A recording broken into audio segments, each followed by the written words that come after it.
I'm so excited to get to talk to Chris tonight about his book, which probably many of you have read. I've got lots of questions, having read almost, 600 pages almost, was it at the end? It's like merely 587. Okay. I read every page. And then after an hour or so, we'll have questions from the audience. So I thought I'd get started by asking you, have you heard from anybody at Koch Industries since you wrote your book, or anybody in the book? And what has the feedback been like from the subjects of the book? Wow, what a question. Thank you. You are a reporter. I've never gotten that question before. I'm used to where did you get the idea for this book? That's actually a thorny question that I don't want to answer. Good job. Oh, come on. Very well done. Okay, so as background, I've been working on the book for a long time. And I've had a relatively interesting relationship with Koch Industries, the institution, and their public relations department. When I first started reporting this in a serious way in around 2013, I was writing a profile of the company, and they said, "We will not cooperate at all. Absolutely not. Doors closed," because they Googled me, and they were like, "That's that." And then, I said, "Okay, fine," and I flew to Wichita, where the Koch Industries is based, and started knocking on doors and getting people to talk and gathering interviews. Got a lot of documents and started putting the story together, and then Koch kind of relented and opened the doors. After how long? After a few tense months of back and forth over that. I think they realized that this story I was doing at the time, it was a magazine story for Fortune. It was kind of a profile of Koch. They realized the thing was happening, and they might as well get their voice into it. This dynamic went on for years, and I've been through several generations of Koch PR people. They invited me in. I've interviewed Charles Koch. I've interviewed every serving senior executive at the company, and then I do something that puts me in the penalty box, and they don't talk to me. So we go back and forth. And then before the book came out, months before the book came out, I sent them 260 pages of fact-checking memos to give them full, fair chance to respond to what was in the book. And I focused on everything negative in the book. The book is a profile of this company. It's a history of this company. My goal is to really tell everybody who these people are, what they do, how they're affecting our life, and how they reflect modern capitalism. And that's the good and the bad. But I really focused on sharing the bad with Koch to say, look, here's everything that's going to be controversial, and I want you to have months to be able to respond. And to their credit, they engaged. And we went back and forth for a while. And at the end, it got contentious, because I think they realized that I wasn't going to pull stuff out of the book that they objected to simply because they objected to it. And I said, if there's a factual inaccuracy here, I'll change it. And they said, well, gosh, I don't know how much of this to talk about. They, for example, they're adamant that they're public lobbying. This is one of the most politically influential entities in America. And I don't just mean corporate lobbying. I mean, we can talk about this. Charles Koch has built a political influence machine that's unrivaled in corporate America. And they say, we only lobby on the ideological principle of freedom and prosperity for all. And I'm like, okay, fine, but you also lobbied on behalf of the corporation here. And so we'd have disagreements about that. It got contentious, and then when the book came out, they went radio silent. And I've noticed that since the book has come out, Charles Koch did a very friendly interview with this podcaster, Tim Ferriss, and he wrote a very congenial and friendly op-ed in the Washington Post talking about everybody getting along. And if you're on Twitter and you tweet the phrase Kochland, your Twitter feed will be filled with positive advertisements for Koch Industries. So what I'm saying is they're flooding the zone with their positive story, which I think is admirable. They have a story to tell, and they should do that. But in terms of my book, they've been silent ever since it came out, essentially. And the reason for that, I believe, is that Charles Koch really likes to be in control. And we'll talk about that, I'm sure, but he likes to be in control of the company, the corporation, and certainly the narrative around it. And there are parts of the book that really undermine this idea that they're a perfect entity and that they do anything less than simply, pioneer prosperity for all of humankind. They're real... there are blind spots and low points and destructive elements of this company's power, and it's all in the book. So I think that they're kind of letting it pass without comment, if you will. So you didn't hear from Charles Koch, or you didn't get a note from PR afterwards? I got, to be totally candid, and I don't think this is that, I got a cell phone call from the head of public relations who corrected some language I used on a TV show. I said I interviewed Charles Koch for the book.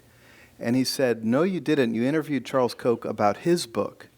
And I said, okay, you're right. I'll stop saying I interviewed him for the book, even though you knew at the time I was writing the book, and what I learned from him was fed into the book. But fine, that's fine. That's all they've, They got you on a technicality. Yeah, and they just asked me to stop saying it. And 2 weeks before, I'd run an investigation in ProPublica showing that Koch's Georgia Pacific division was having increasingly high workplace injury rates. I mean, this is a bad story. I had a whistleblower inside Georgia Pacific give me 10 years of internal safety data showing that workplace is becoming more dangerous every year. People are losing limbs, they're being burned, they're being electrocuted at higher rates than they were since 2010. 6 workers were killed in 2014, all of that's documented. And they couldn't dispute a single fact in the story, but could they sort of defend their conduct, if you will. They were totally silent about it. So I was very surprised. I'd like to get back to Georgia Pacific, but first I wanted to ask, was there anything that you were really hoping to get to the bottom of that you didn't quite nail down for the book? Totally. First of all, big picture, you're a reporter, and I think kind of the dirty secret is, I've worked on this book for years. Lots of stuff went into this book. Lots of reporting is in this book. And you just walk away knowing that there was so much you didn't get. I mean, I know that there's so much. Someone dropped a kind of oblique reference to the fact that Koch has this archive in their basement of the corporate history. What I would give for a week down there, it would be amazing. And so you know that there's stuff you didn't get. But I'm sure you asked. Did they just laugh at you? I actually did ask, and they did laugh at me. I'm like, it's my due diligence here. I got to ask. Can I come down to the archives and poke around and no, they said. But the one thing I wanted to get was an interview with Charles Koch about global warming. I didn't think I was going to report that much on global warming when I started the book, but Koch's political operatives, their lobbyists, told me that was the preeminent issue for them. Oh, interesting. Yeah. And we can talk about that, but I remember asking this lobbyist in his gorgeous house in D.C., when you worked at Koch, what was your front burner issue? What woke you up in the morning? What were you focused on? And he said carbon. Oh, wow. That was the do or die thing for them. And so I reported on that a lot, but I really want to know, Charles Koch has 3 master's degrees in engineering from MIT. He's a data guy. And I wanted to know really what he thinks about the fact that we're emitting gigatons of carbon and other greenhouse gas emissions into the sky every year. And science around what that's going to do to our climate and what it is doing isn't that complicated or ambiguous. You can get down rabbit holes of modeling how bad it's going to be at what point, but we pretty much know what we're doing. And Koch has played an unrivaled role in forestalling any regulation of those greenhouse gas emissions. Right. And I want to know, what are you thinking? Do you think this is a global catastrophe the way so many of your critics do? Do you really think that the market is going to spring up in a few decades and find an innovative solution to this? Do you not care? Because I know there's a lot of money on the table, and we can talk about this later, but there's a lot of money on the table for Koch when it comes to limiting greenhouse gas emissions. And I sent request after request after request to Koch's PR team, and they just wouldn't let me in to do that interview with Charles Koch. And I get the question a lot. And I wish I'd had the chance to sit down with him and talk about that. Okay, well, I do want to come back to carbon, but getting back to Georgia Pacific for a minute, you spend some time in your book on MBM, marketplace-based management or something? Okay. And all the principles of that, which are very noble principles, and I gather it's how the entire company is run and kind of at the base of the company.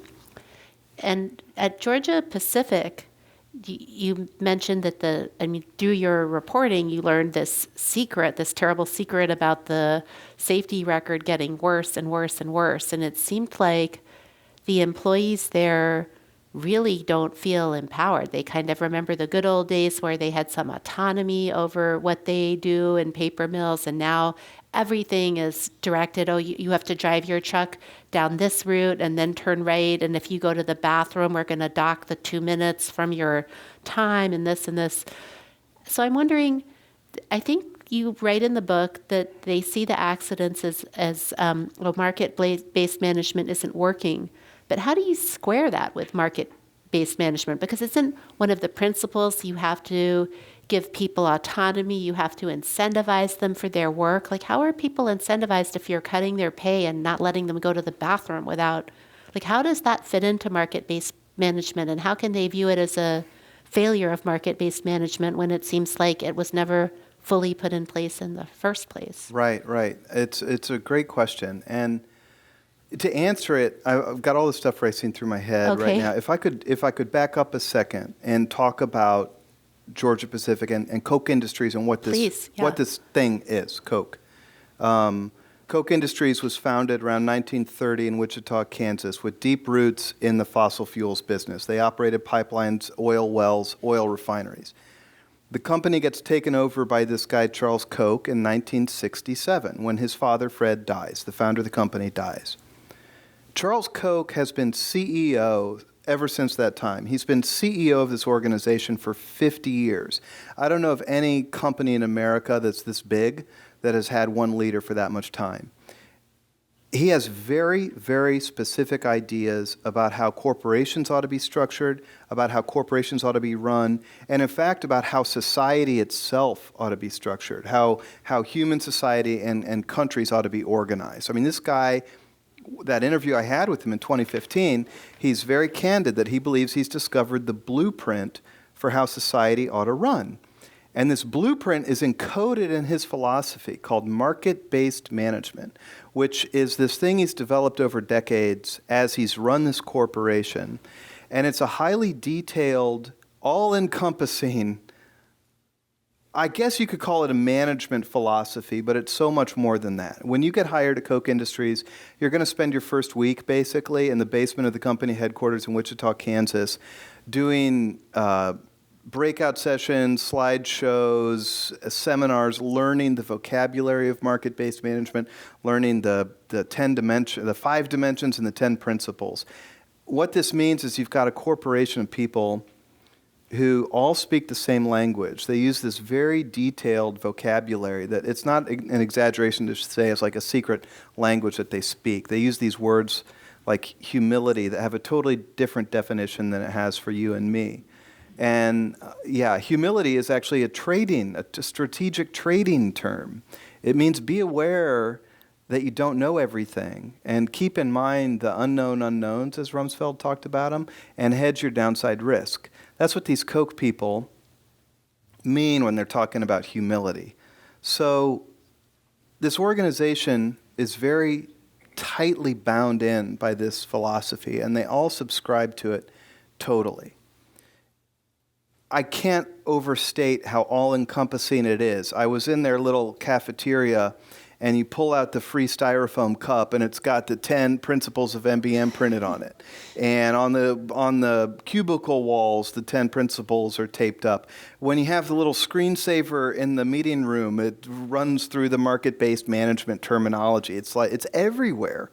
So now I can get to talking about what happened at Georgia Pacific, which is that Koch over time, because it had so much money, it expanded out of the oil business where it started. It expands out by buying up other firms with this strategic growth plan that I think is brilliant, to be totally honest. They develop an expertise in one field, and then they branch out from there.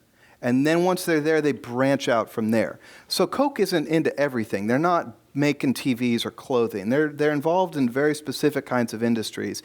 And frankly, they're involved in the kind of stuff that is absolutely vital for civilized life.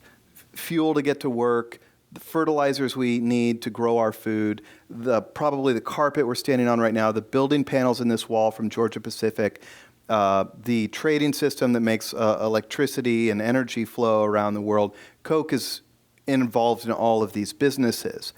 And they generate a lot of cash, let's put it that way. Charles Koch's one of the richest people in the world. And they use this cash strategically to grow by buying other corporations, including Georgia Pacific, which is enormous. It cost $21 billion to buy in 2005. Georgia Pacific makes building materials, paper, Dixie cups, paper towels, insulated, the skeletons of buildings, that kind of stuff. But Koch, when they bought it, they did so using this model of sort of private equity investment that's come to define so much of American economic life today, whereby you borrow money, you lump that money onto the company you've bought, not onto your balance sheet, but onto that target acquisition, and then you prompt that firm to become more efficient, to kick off more cash flow, to be more productive, to have higher profits with lower costs. And that's exactly what happened at Georgia Pacific. You talked about the people I interviewed. I spent years reporting on this, and they're describing a working life that is becoming increasingly more onerous each day, with fewer people doing more jobs. You mentioned the labor management system software that they use, which is used by a lot of companies in the distribution world, where these warehouse workers plug into the system and they're told what to do minute by minute. Their actions are recorded. Koch would literally post their performance in the break room and rank the employees against each other, and those who ranked at the bottom would be disciplined or fired. All the while, they're getting paid, in many cases, less money than they were in the 80s after you adjust for inflation. I mean, grueling stuff. And perhaps not surprisingly, workplace injuries have been rising every year. And when management was confronted with this problem, the only answer they had that they could really apply to it was market-based management, But isn't market-based management, isn't there one clause in there, respectful disagreement, you can push back respectfully, and wasn't the union trying to do that, and they just got stamped? Like, how can you say that fit into market-based management? So now we're talking about the blind spots I mentioned. Within market-based management, you're supposed to have a vigorous quote-unquote challenge culture, where if you're my boss, I can say, you know what, I think you're totally wrong. And this is the wrong thing to do. And as my boss, you're supposed to say, okay, Chris, thanks for the feedback. But you can't challenge the primacy of market-based management, for example. You can't say, with Georgia Pacific, I got all these internal memos showing their competitors were safer than they were. And yet they weren't using market-based management. So you couldn't question the validity of the entire philosophy. And you cannot question, pardon me, I interviewed a guy who questioned Koch's approach to climate change regulations and was out.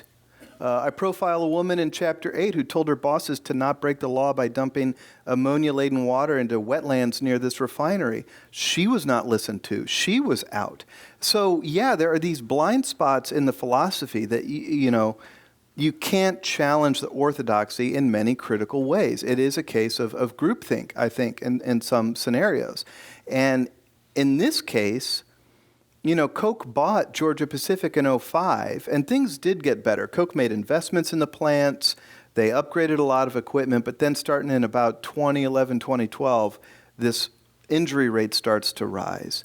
Well, they were using market-based management. So you'd think it would cause you to question, I don't know, we're pushing these people pretty hard. I interviewed a forklift driver who was forced to work 30 days in a row. She had no weekends, 30 days in a row. This wasn't totally uncommon. That's not safe. She was zoned out by day 30, she told me. When they told her she was going to have a day off the next day, her name is Deborah Roberts. She works in Portland, Oregon. They told her she was going to get a day off. She broke down in tears of gratitude because she was going to get a day off. That's not safe. But when it came time to change protocol, they couldn't challenge market-based management. Literally, I've got the memos from the meetings and the slideshows they presented. It was, we need to double down on MBM. The people don't get it. Literally, they said we need to have a hearts and minds campaign because these people must not be absorbing MBM as tightly as they should be. Is that a reflection of Charles Koch? Do you know how he reacts when he's wrong? Is there an instance where he's demonstrably been wrong and had to kind of confront that? Wow. What a great... Okay. So he learns from his mistakes. Uh-huh. Part one of the book ends at the end of the 1990s. As I've mentioned, growth was really key for this company, and they made a lot of big mistakes during the 1990s. They had a number of criminal violations. They made a number of bad acquisitions that went south. And he learned from that. Part two opens up in the year 2000 when they radically overhaul this company. They fire almost every president, every division head. They reorganize, they restructure, they impose new rules. And you could see that as a real learning experience where they saw mistakes and changed. However, when I said earlier that Charles Koch believes he's discovered the blueprint for how to organize society, blueprints are non-negotiable things. If you try to cut corners on a blueprint, you're just thwarting the laws of physics and the building's going to fall. And I think he sees his view of society in exactly the same way. And in this sense, there's an absolute unbending ideological rigidity to Charles Koch's view of how to run a company and how to run a nation and how to operate. I mean, the prologue of the book is about Charles Koch, and it's called The Fighter. And he's got this very humble persona. When you see him, he's just quite a charming, avuncular, warm guy. When I met him, it took a long time to get to his office in sense of like trying to set up this interview. And, I had to go through security and literally, it's like a walled fortress. I had to go through the gates and get up to his office. And I walk in, and one of the richest men in the world meets me at the door and says, "Oh, Chris, you didn't need to wear a tie to come talk to me." He's got this kind of disarming, warm charm, but that disguises a spine of steel and a real firm belief that he knows how the world works, and if you disagree, it's because you're misguided, is how I feel. And so in that critical sense, there's not a lot of reflection, and I don't think that there is a lot of accepting of mistakes on a deep level. You can say tactically, gosh, I just saw some story that a senior political operative with Americans for Prosperity said, we were wrong in how we took on Trump on tariffs, and we're going to change our tactics.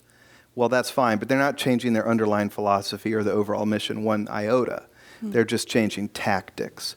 So I'd say, yeah, they learn from their mistakes, they adjust tactically, but at root, the fundamental blueprint doesn't change. So it sounds like people close to him really don't challenge him. It's never, this is wrong. It's more like this needs tweaking. I can't overstate this enough. They're all singing from the same songbook, okay? This institution self-selects the people that can get in. And as Charles Koch himself says, you either fully embrace market-based management or you're out. You're all in or you're all out. And so the people who tend to be around Charles Koch are the people who tend to already agree with him, and I mean, they're going to disagree over tactics. We shouldn't have paid this price for that acquisition. This trade was a dumb trade. But they don't disagree on the fundamentals. There was a false storyline floating around D.C. in 2016 that said the business leaders at Koch Industries were getting frustrated with Charles Koch's political activity. It was hurting business, and the moderate brains in the business were standing up and saying not. I can't tell you how false that was. The people in this company think Charles Koch is a hero for standing up and fighting for their political beliefs, that he put his head above the trench and he's taking flack from a liberal attack and liberal media, probably myself included, and that he is a hero for what he does. These people, in my view, sing from the same songbook. Got it. Yeah. So let's switch gears and talk about climate. What's Koch Industries' contribution to pollution been? Like, how are they polluting the environment, and how does it compare to other big conglomerates? They're up there. I've seen different statistics. EPA tracks pollution emissions and air emissions. Koch is one of the top polluters in the United States. And I want to kind of couch that in the sense that we're kind of all culpable in that, in the sense that Koch runs the machinery we depend on. And they fight to make sure we remain dependent on that machinery, but at the same time, they're polluting because they run the engine that's in the steam room. They run the fertilizer plants, the oil refineries, the pipelines, all these things that put pollution into the air, they run. So they are one of the largest polluters in the U.S. And, you ask about climate in particular. This is a fundamental existential do-or-die issue for Koch. Because as diverse as they are, and as much of a big investment house as they are, always moving into different areas, you can't ignore the fact their bread and butter, the anchor, the core, the foundation, is the fossil fuels business. For example, they own 3 very large oil refineries in the United States, which have been a core profit producer for decades. They operate pipelines. They operate a global network of fuel trading, leasing super tankers, trading physical supplies of oils around the world.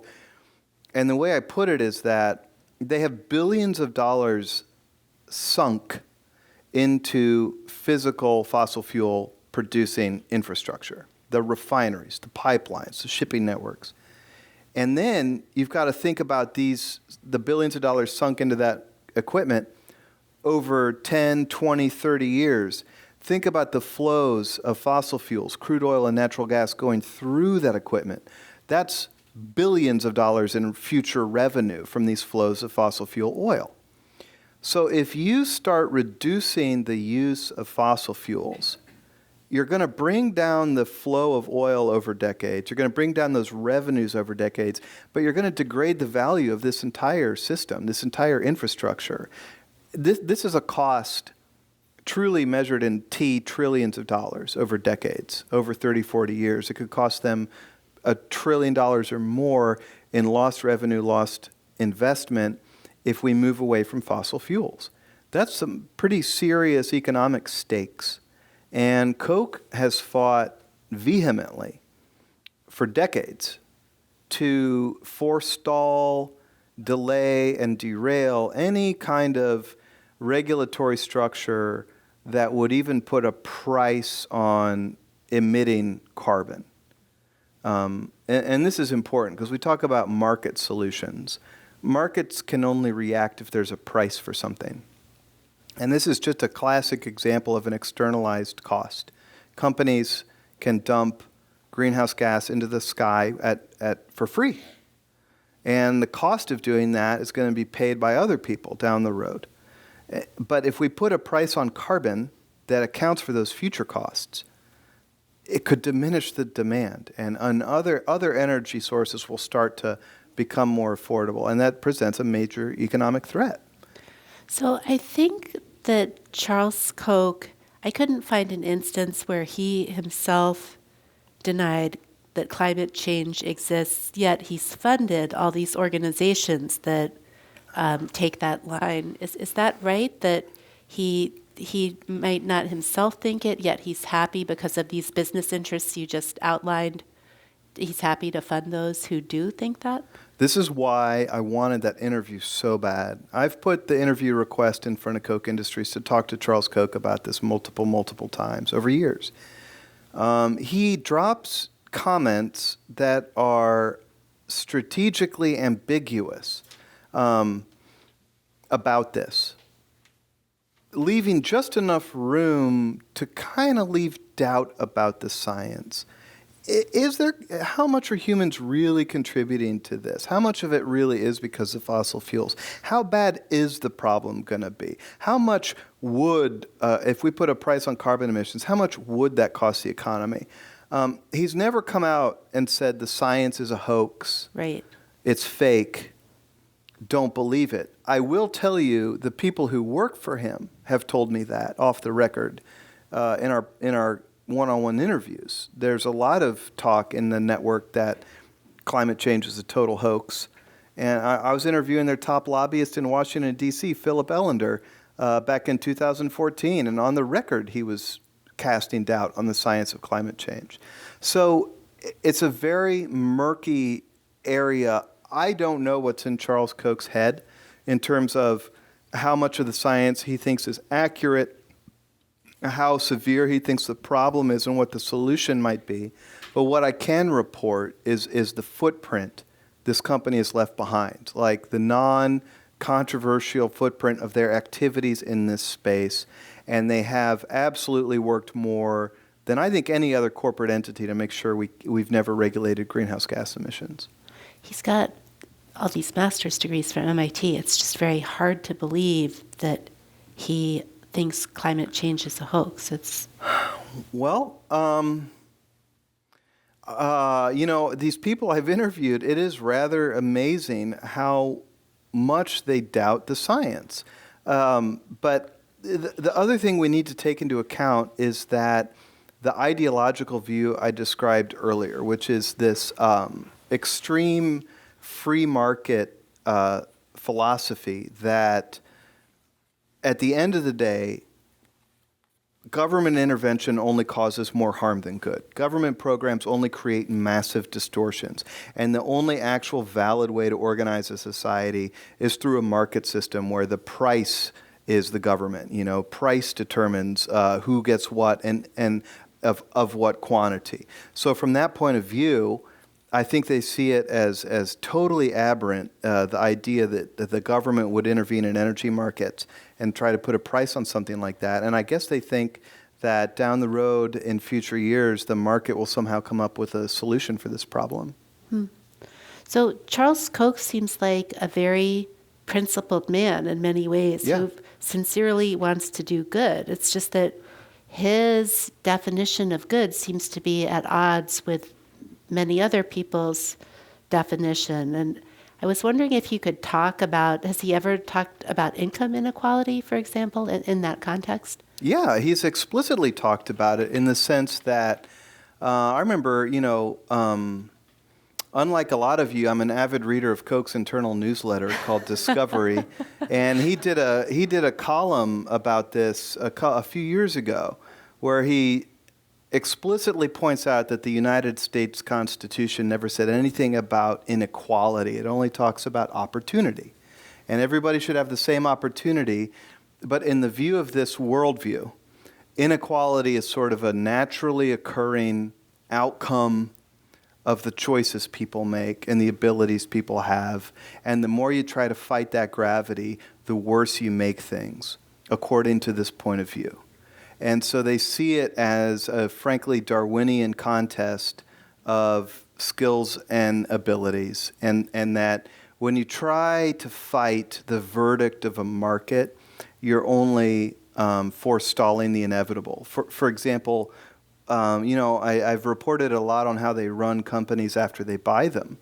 And they're really pitiless. I think that's a fair word to use. Pitiless in terms of firing people, laying off, closing factories that aren't profitable. And, that causes a lot of hard feelings. But Charles Koch explicitly says, if I keep someone on the job who's not earning money, I'm stealing resources that I could be giving to a more productive person. I'm causing harm, big picture, because I'm moving resources from where they could be used to where they're being wasted. And it's this kind of mentality, I think, that justifies pitilessly laying someone off when they perform weakly without a second thought for what their economic future might be, and also accepting really stark income inequality. I mean, even within Koch Industries, there's pretty stark income inequality. I mean, extremely stark income inequality. David and Charles Koch together, their net worth was a little north of $100 billion when David Koch passed away about a month ago. And, that's more money than Bill Gates and Warren Buffett have. And their wealth doubled during the Obama administration. The period of history that they described as this sort of socialist takeover of America, their wealth still doubled. But that's not the case for people throughout the organization. Those blue-collar workers you and I just talked about, even a lot of the white-collar derivatives traders or private equity deal makers or the managers who work at Koch, ownership is held by two people, David and Charles Koch. Now, David Koch's ownership has gone to his wife and 3 kids. The other employees are given something called shadow stock, which is a contract that says we'll pay you based on the overall value of the company. But, what I'm saying is that even within this one institution, there's pretty dramatic inequality. And I think that this is not a problem at all to the people who run it. Would you go so far as to say they think inequality is good because it encourages people to work harder and live up to their potential more? Or not that that's too extreme? Well, perhaps. I mean, and again, if Charles Koch was sitting here, it would be his description would probably be a lot friendlier than mine. But I mean, I'm basing this on what the people around him really say candidly when you're interviewing them. I think that they would see inequality as inevitable, as an inevitable verdict of the marketplace. And I'm just telling you, having interviewed these people, they think that when you challenge the verdict of a market, you're just asking for trouble. And that's why Charles Koch has fought so vigorously and so patiently for 40 years against this entire superstructure of government regulation that we used to call the New Deal, for example. The New Deal was passed in the 1930s. It really started to fall apart in the 1970s. But at every step of the way, Charles Koch has been fighting regulations on financial trading, regulations on pollution, the power of labor unions that give workers collective bargaining, that can push back against the decisions of management. Every step of the way, they've been fighting this back and fighting this back. You use the word principled. I think that's how they see it, is that they're advocating for these principles. But, of course, some of the consequences can be pretty dramatic and not positive. And they're shielded from a lot of this in the sense that, Charles Koch, let me put it this way. The first time I drove up to company headquarters in 2013, I drove right up to the front door and walked into the lobby. Then they refurbished the corporate campus, and as part of the renovation, they installed a 10-foot tall earthen wall around the complex. So it's literally like a walled fortress. Charles Koch lives in a walled compound in Wichita. During the course of his average workday, Charles Koch is living in the center of a sprawling corporate empire that he's played a vital role in building. It's more profitable almost every year and expanding every year, which is this sort of positive feedback loop, this verdict that he must be right, that his ideas must be right, because look at what's been created and look how much wealth it's generating. And so I really don't think he's questioning a lot of these things or facing the consequences for the downsides of what they do. Got it. I'm curious about the presidential elections next year. You mentioned how much money Koch Industries made under Obama, and now they appear to be doing quite well under Trump, too. What would be the best outcome for them in the election next year? Well, it's so complicated right now. Needless to say, Donald Trump really complicated things. Charles Koch, the primary focus of Charles Koch's political project has been to reshape the Republican Party away from the party of Dwight Eisenhower and more toward a libertarian, Friedrich Hayek view. This is what Charles Koch has been doing in a very strategic way, targeting Republicans that disagree and getting them out of office, giving money to Republicans who do agree. In 2015, Charles Koch had essentially set the table for the Republican primaries, let it be known that he could raise $800 million for his chosen candidate, kind of let the people come to him. That would be Ted Cruz, Jeb Bush, Marco Rubio. And then Donald Trump came along and flipped over the game table. And Donald Trump is not beholden to the Kochs and is ideologically impure in the eyes of the Kochs because Donald Trump is willing to use tariffs, punish companies that offshore. He's at least rhetorically supported safety net programs. So the Kochs really don't like this guy. And they've engaged in a very patient game with Trump to block him where they don't like what he's doing, and then to help him where they do like what he's doing, like dismantling EPA. They're thrilled with, and they're helping assist in that effort. They're helping assist in getting climate change pushed off the agenda entirely in Washington, D.C., and then they're fighting him on, for example, his original tax plan was going to include a border adjustment tax that would have stimulated manufacturing in the United States but would have hurt Koch's oil refineries. They fought that provision as hard as they fought anything Barack Obama tried to do. And they won that fight. They won that fight. The Trump tax plan turned into the Koch tax plan by the time it passed. It turned into the Koch tax cut. So they're engaged in a delicate game, and you ask, what is the best outcome for them? I don't know. I mean, they sure as heck don't want a Democrat in the White House. That's for sure. When you look at Charles Koch's rhetoric and theory and everything he's fought for over 40 years, they're not going to, get behind a Democrat, I don't think. They're very uncomfortable with Trump, and I think they recognize that if Trump wins re-election, he will reshape the Republican Party for a generation. And it'll reflect the Trumpian America First vision, which is at odds with the Koch libertarian vision.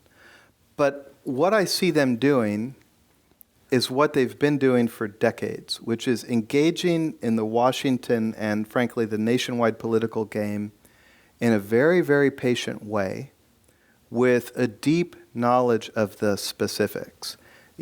Koch's energy traders are vital to the company's success and to the company's strategy. And Koch's oil traders are methodical graduates from Texas A&M who show up at work at 5:30 a.m. and sit in front of spreadsheets all day. And these people make bets based on deep, granular knowledge about the energy system that they're actually running. They're not making a bet that oil prices are going to go up. They're making a bet that oil prices at a tank farm in Oklahoma, where they're buying and selling gas, are going to go up in relation to prices in the Northeast. Very technical, very smart, very patient bets. The political operation's exactly the same way.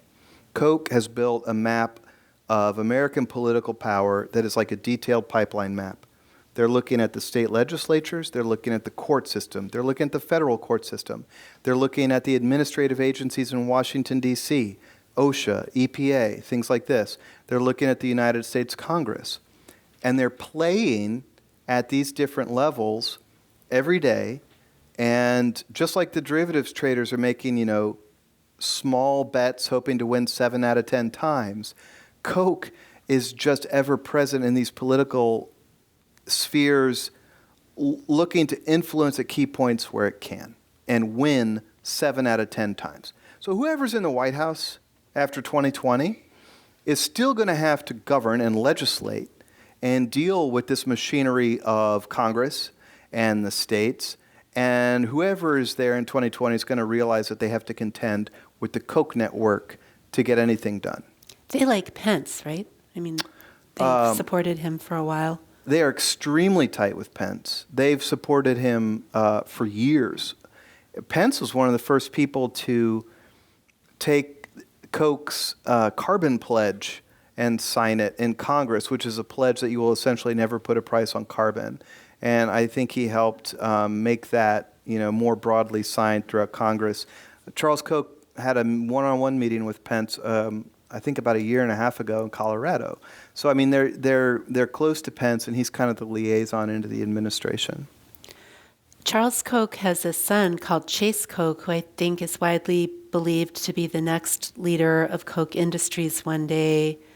he's been here to Silicon Valley a lot. He's met a lot of VCs and they've made some startup investments. I think he's well liked. And there's a fantasy I've heard some people outline that, oh, Chase is very different to his father. You know, maybe one day Chase will dismantle this whole political machinery and stop funding everything and it'll just be a different world. What do you think about that? Well, I have a lot of okay. Chase Koch, I've interviewed people who've worked with him since he was 15 years old. And I interviewed him for the book. And one of the last chapters is called The Education of Chase Koch. I mean, when he was born in 1977, these employees at Koch Industries hung up a banner that said, "Welcome, Crown Prince." So, I mean, this has been kind of, literally the handwriting's been on the wall since he was born. Nothing to live up to, no pressure. And the pressure on this guy is intense. And that's why I think he fell in love with solo sports like tennis, where you're just on the court volleying back and forth, and the results are immediate and clear, and it has nothing to do with your last name. But he's been cultivated. I mean, when Chase was a kid, I want to say 4 years old, on Sunday afternoons, Charles Koch brought him into the family study and was making him listen to these free market economist lectures, and this was the education of Chase Koch. He has fully inculcated the belief system. He has fully absorbed the philosophy. He has dinner with his dad, I think, every week. And he is part of the system. I believe that fundamentally he buys into the philosophy. But it's a huge open question. Charles Koch is 83. What happens when he steps away from the company?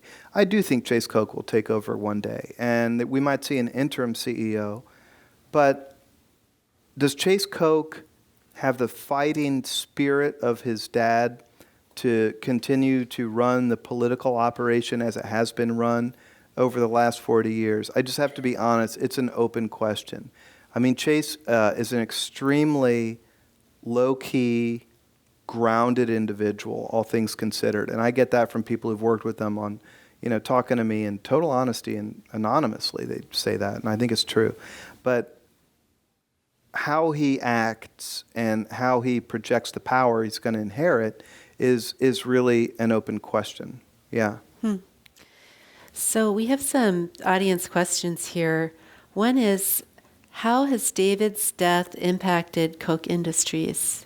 Has there been an impact? No, and there really hasn't. Here's the story. There were 4 Koch brothers. 2 of them had essentially, it's a long saga, but they left the business decades ago. And then David and Charles Koch split up ownership of the rest of it, even Steven, 50-50, and together they own about 80%. But Charles Koch ran the organization and built the organization. I would go to Wichita and interview these former executives and talk about their business. People didn't bring up David Koch. They would talk about these meetings. They would talk about these decisions. David Koch's name never came up. And when I asked about it, they described the fact that David Koch was something like a silent partner. He moved to New York. He lived in a super expensive penthouse in Manhattan that's been written about. He went to galas. He donated to the museums. He had his name put on cancer research centers and a wing of the Smithsonian in D.C. But he wasn't operating the machine. Charles Koch was back home in Wichita every day, directing Koch Industries, directing the political network, building the political network. And the irony is that David Koch is more publicly known as a Koch brother because he would give the speeches. He ran for the vice presidential nominee for the Libertarian Party in 1980. David Koch gave the speeches at Americans for Prosperity. But that's just because Charles Koch hates being public. And so, honestly, with the passage of David Koch, as tragic as that is for his family and the people who loved him, it's not going to have a strategic or operational impact on either the corporation or the political network because he simply was a follower of Charles Koch. But perhaps on philanthropy, since David Koch's philanthropy was so public and, it was kind of names on buildings in a way that the Koch political philanthropy, if you can call it that, is not. It's, if anything, it hides the Koch name generally. Totally. And that'll end. Right. You know, the gifts that David Koch gave to the ballet and the museum, and Charles Koch never has and never will do anything like that. So that's over.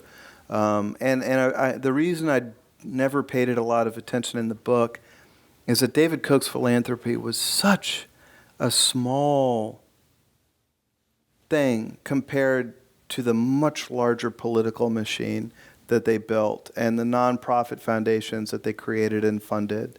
It was really minor compared to that. An audience member's wondering about Koch and immigration. Mm-hmm. Good question. I have no idea what their philosophy is on that. So they're pro-immigration, I suppose, is how you'd put it. The view is free market, free flow of people, free flow of labor, no severe government restrictions, basically. And as you can imagine, that has really raised the ire of the Trump people. Gosh, I was somewhat chastened that I did a story about Koch and it got picked up by Breitbart, which described the Kochs as pro-immigration, globalist, open borders people. I mean, this has really opened a rift between the America First Trump people and the libertarian Koch people. But in general, I will not use the word globalist in my own vocabulary, but Koch does believe in an open trading system, open immigration, free trade deals that break down barriers in trade between nations. That's very much in line with the Koch view. And then somebody else is wondering, your opinion, Koch, good or bad for the country? 10 words or few? No, I'm kidding. I'm just going to dodge that 100% by saying the following thing, that I think in a very important way, obviously I believe, Koch Industries reflects what's going on in America. They really reflect a lot of the deep changes in our country, and they've driven a lot of the deep changes in the country. You know, when I described that software system being used at these warehouses in Oregon that are making a working life pretty hellish for these employees, you know, Koch didn't build that software system. They bought it off the shelf from a company called Red Prairie that also sells, I'm sure, to companies like Amazon and Walmart. Koch has bitterly fought labor unions from the very beginning. They've spent millions on corporate lobbying from the beginning. These things aren't totally unique to Koch. This is the story of corporate power in America. So they reflect the changes. And again, to double down on my dodge, it just depends on if you think Charles Koch is a free market libertarian hero, you probably think that his political efforts have been good because they've certainly been effective. He has changed the Republican Party. The fact that Donald Trump gets up and talks about climate change being a hoax and wind energy being cancerous, that reflects Koch's hard work. They really have honestly worked very hard to change the Republican orthodoxy on climate change from George H.W. Bush and John McCain, who said this is an urgent problem we need to do something about, to Donald Trump saying it's a Chinese-invented hoax. The book shows how Koch has patiently worked to make that the reality. If you think climate change regulation is a disaster, you probably support that. Is it possible today to build up a company like Koch Industries? Could you do it? I mean, if you and could you build up a political apparatus in the way they have? Ah, wow. What a great question. Maybe I'd get at it this way. David and Charles Koch's wealth doubled during the Obama administration. I think if Trump is president for 8 years, Charles Koch's wealth will double during the Trump administration. The conditions that benefit Koch Industries continue to exist unchanged. You know, we have this really bitter political fight in America between left and right, if you will, and it's this bitter debate over what role should government play in our markets. more expansive government, a la Elizabeth Warren, to regulate companies and have a more robust safety net? Or do we want the government to retreat, a la Paul Ryan, even though he's not a major player, but like really scale back these entitlement programs, really scale back regulation? There's no answer. There's no consensus in America right now. And when you have dysfunctional, bitter disputes, as we have now, and essentially total dysfunction in many state capitals and Washington, D.C., what it means is the entrenched incumbent players win. And in America, that's the biggest of the big corporations and the wealthiest of the wealthy people. They win from this dysfunction. And I mean, I could go on and on, for example, about the oil refining business, which is terribly anti-competitive, and everybody depends on it, and the profits are sky high because of a lack of policy to change it. So the conditions that benefit Koch are just as strong today as they were 8 years ago. And you're asking if you could rebuild this machine now, starting from the ground up. I mean, I guess I would have to say yeah, in that the big overarching conditions that sheltered Koch's growth all these decades are essentially all still there. But everything is so volatile right now that could change. And do you think it's possible to build up, politics aside, a conglomerate as big as Koch Industries Totally. is now? Yeah? Oh, yeah.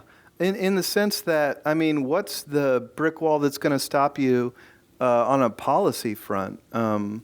There's not much of one. I mean, I guess Donald Trump has gotten more vigorous on antitrust regulations that kind of stop mergers. But no, I think you could build an enormous conglomerate today, similar to the one that Koch has built. But to get back to the beginning, this has been a very patient, long-term project.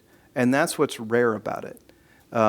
Charles Koch started the political project in give or take 1970. I mean, he was giving a speech about his goals to a think tank he created in 1974. And it is remarkable the discipline they've used in sticking to that game plan since 1974 and the goals that they've stuck with. So anyone who was going to do it again would probably have to think with that kind of long-term strategic outlook and have that kind of time horizon. And just to inject a little conspiratorial thinking Why into not? this. Why Yeah. not? Right. So they're very good at bankrolling things with no Koch fingerprints. Do you think they're doing that here in Silicon Valley? Do you think that they're investing in startups and things without leaving any Koch trace? So I love a good conspiracy, but I just honestly have zero reporting on any of their activities in Silicon Valley. I have zero visibility into that. I interviewed Chase Koch about his tech division a little bit, but only to the degree that I was trying to kind of figure out where he was in the company hierarchy and how serious this thing is. And my conclusion was that the tech investments are a sideshow to the company's bread and butter, which is natural resource processing, fertilizers, petrochemicals, petroleum, fossil fuels. And so I didn't look too deeply into it. But, we have their ability to affect things politically without leaving a fingerprint is stunning. And we could talk more about that, but is there another question? I'm actually wondering what their biggest threat is right now. It sounds like they have a lot of opportunity. Is there anything that they're really working on that we haven't covered right now that they're trying to tamp down? Well, I'll tell you what one of the biggest threats to the company is what's called peak demand for oil. And it's kind of amazing. 10 years ago, people were talking about peak oil supplies. We're going to eventually drill all the oil we can drill. We're going to reach peak supply, and then there's going to be catastrophe. They've actually reversed the course now, and they're talking about peak demand because alternative energies are starting to become more affordable, and they are starting to eat into that fossil fuels dollar for the first time, I really think, in modern history. And when you look at Koch's own consultants, I'm thinking about a study from Turner and Mason, one of their consulting groups. they talk about the threat from peak oil demand.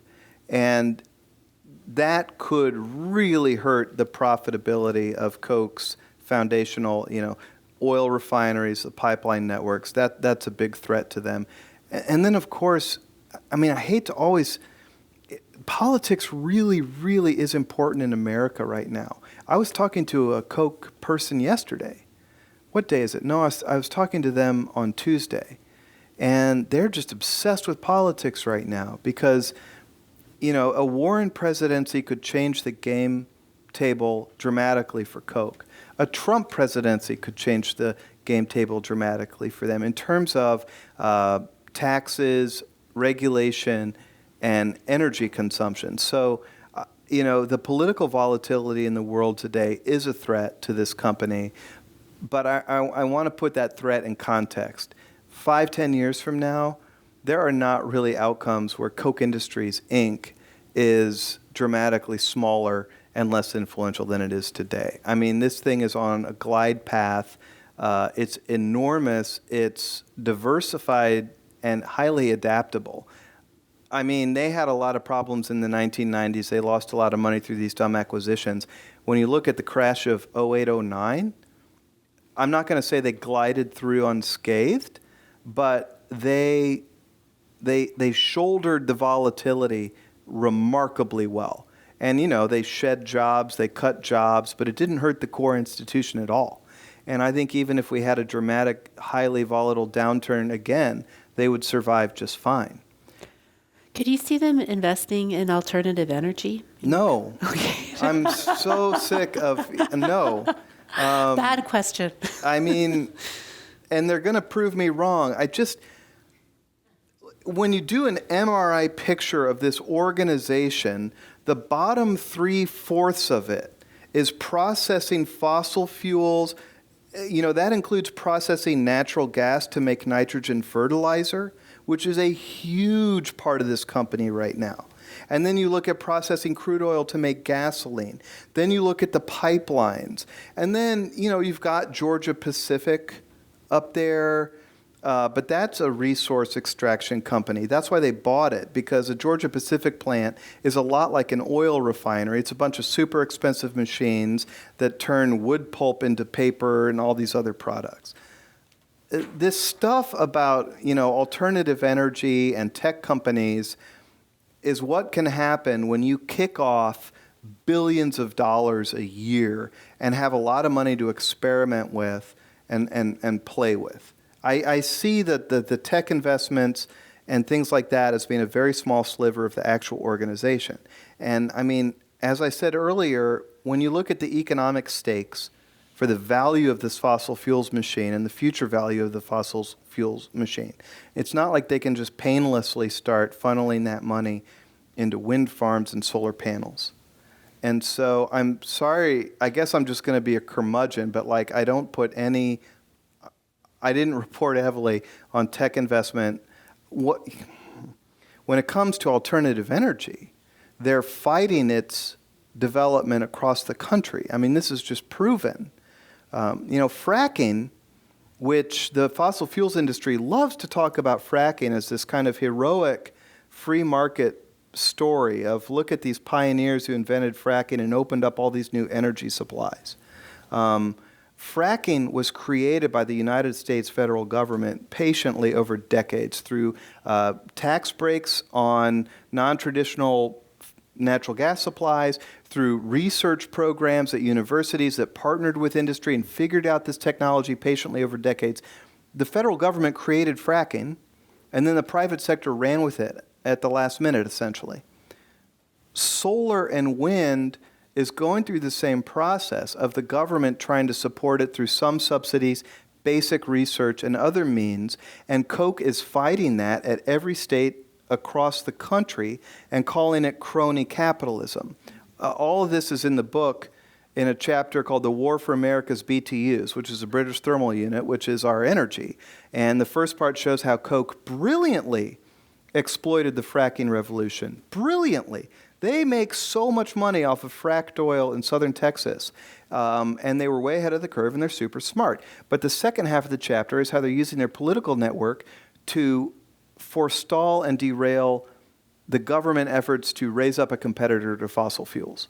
So in fact, I would argue quite the opposite, that not only are they not going to be pouring money into this alternative energy future, but they've been playing a really important role in quashing these efforts around the country, including their own state of Kansas, where they repealed a wind energy subsidy that the Republican legislature and the Republican governor had passed, because wind energy is cheap compared to coal in Kansas and was really economically beneficial for the state, according to a Republican state senator named Tom Moxley, who I interviewed for the book. And Koch killed it. So now we're going to get to the fun part, audience questions. So first, I would like to thank Chris very much for coming and speaking to us about his book, Kochland, and thanks to you, the audience, for coming out tonight to this event. So thank you. Yeah.